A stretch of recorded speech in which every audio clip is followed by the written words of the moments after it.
suis avec Pierre de la société Induc. Tu fais des véhicules qui se conduisent tout seuls. Oui, tout à fait, des robots. Des robots qui se conduisent tout seuls. Un gros bus. Moi j'appelle ça un gros bus. Ouais, alors moi j'appelle ça un petit bus, mais c'est à peu près pareil. C'est effectivement un véhicule de transport en commun, qui est un robot à 100%, qui est totalement indépendant de l'infrastructure, et qui permet d'adresser la mobilité du dernier kilomètre. Quand on descend du TGV ou du train ou d'un bus et qu'on veut faire 1 kilomètre, 500 mètres. Donc le robot se déplace par SLAM, on m'a dit. Une méthode, il repère tout seul, il sait où il est, avec son laser, il sait se débrouiller. C'est pas mal ça. Ouais, c'est bien, ouais. Ouais, effectivement, il y a des lasers tout autour, sur les 4 angles, qui lui permettent d'avoir une vision à 200 mètres environ, à 360 degrés. Et avec ça, il refait une cartographie qui vient recoller sur ce qu'il connaît de la cartographie, ce qui est un moyen de localisation beaucoup plus précis que le GPS, par exemple. D'accord, il est au millimètre près. C'est pas mal sur les grands campus. Nous, on a un grand campus pour les étudiants entre les bâtiments. On pourrait réfléchir à faire ça. Mais c'est pas la seule chose que vous présentez InnoRobot. Vous avez fait un voiturier automatique. Moi, je caricature un peu comme ça. Tu peux expliquer ? Oui, tout à fait. Le principe, c'est de faire un voiturier pour les systèmes d'autopartage. Donc, quand on appelle une voiture, quand on a besoin d'une voiture dans une station d'autopartage, on l'appelle à une borne et la voiture arrive toute seule, donc sans conducteur. Et quand on la ramène, on la laisse à l'entrée du parking.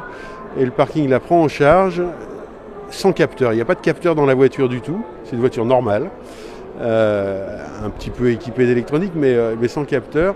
Et le parking vient la placer et la recharger sur une voiture électrique et la mettre à disposition pour un client suivant. Et donc la société Induc, c'est une société française. Vous avez combien de personnes qui travaillent là-dedans ? Alors c'est tout à fait une société française. On a pour l'instant 30 personnes. On devrait être 67 à la fin de l'année. Ah oui, on a un plan de développement, voilà. Et le chiffre d'affaires, vous avez vendu les gros, enfin le véhicule, comment il s'appelle d'ailleurs ? Le véhicule s'appelle Cybergo.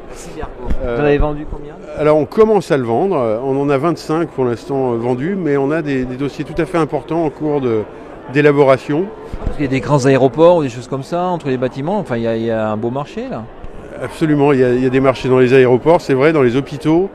Dans les parcs à thème, des sites industriels beaucoup, des centres commerciaux, des centres-villes aussi.